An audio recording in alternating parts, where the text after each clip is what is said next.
আমরা আশাবাদী তো বটেই। এটা এটা তো মিথ্যা মামলা, সম্পূর্ণরূপে মিথ্যা মামলা, রাজনৈতিক মামলা, শেখ হাসিনার প্রতিহিংসা পূরণের মামলা।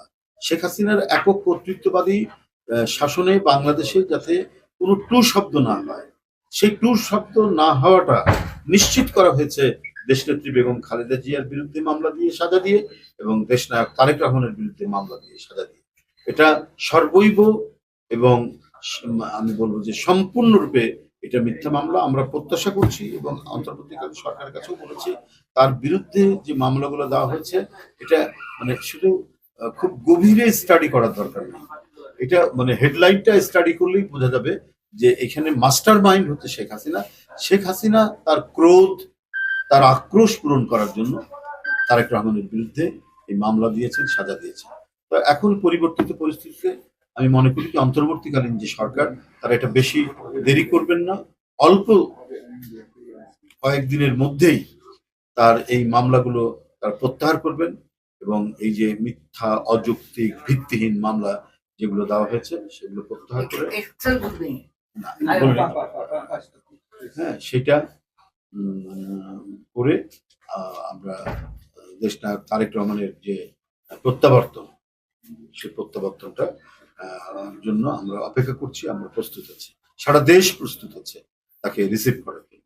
শেষ প্রশ্ন যেটা হলো যে একটা বিষয় যেটা হলো যে আপনি যেহেতু বললেন যে সংস্কারের কথা আসলো, তো এই সরকার যখন ক্ষমতায় বসে তখন প্রথমেই বলেছে যে বিগত 17 বছরে যারা এই দেশকে শাসন করেছে, যারা স্বৈরাচারী কর্মকাণ্ড করেছে তাদের বিচার করা হবে। কিন্তু আমরা দেখতে পাচ্ছি যেটা যে আসলে যাদেরকে ধরা হচ্ছে এরা কেউ মাস্টার মাইন্ড না। বড় বড় পোস্টে যারা আছে, বিশেষ করে দলের শেখ পরিবারের কাউকে এখন পর্যন্ত গ্রেপ্তার করা হয়নি।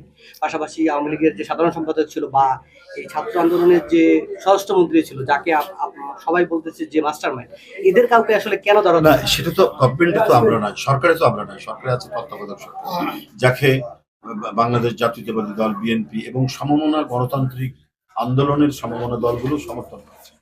এখন এই ধরনের যদি ঘটনা হয়, কিছু মানুষকে কি আশ্রয় দিয়ে তাকে পালিয়ে যাওয়ার সুযোগ দেওয়া হয়, যদি কেউ দেন, আমরা জানি না এরকম হয়েছে কিনা, যদি হয় তাহলে তো ভয়ঙ্কর রকমের এটা একটা অনৈতিক কাজ।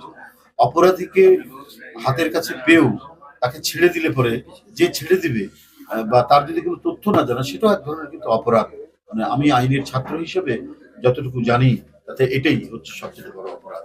তো এইটা হওয়া উচিত হবে না। আমি জানি না কোথাও এই ধরনের কাজ হয়েছে কিনা, তো যদি হয়ে থাকলে এটা মানে আমি বলবো যে কঠিন রকমের একটা আমি বলবো এটা একটা অপরাধ হয়েছে যারা এটা ছেড়ে দিয়েছে। মানে আইনের আওতায় নিয়ে এসে তাকে আদালতে বা পুলিশের কাছে সোপর্দ করে দেওয়া দরকার ছিল।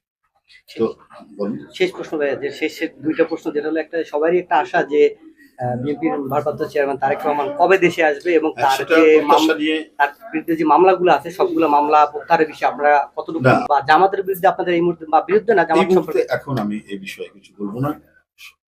সময় আসুক, তখন যদি বলার মতো ইয়ে হয়, কারণ হয়, তাহলে ধন্যবাদ। জি, থ্যাংক ইউ।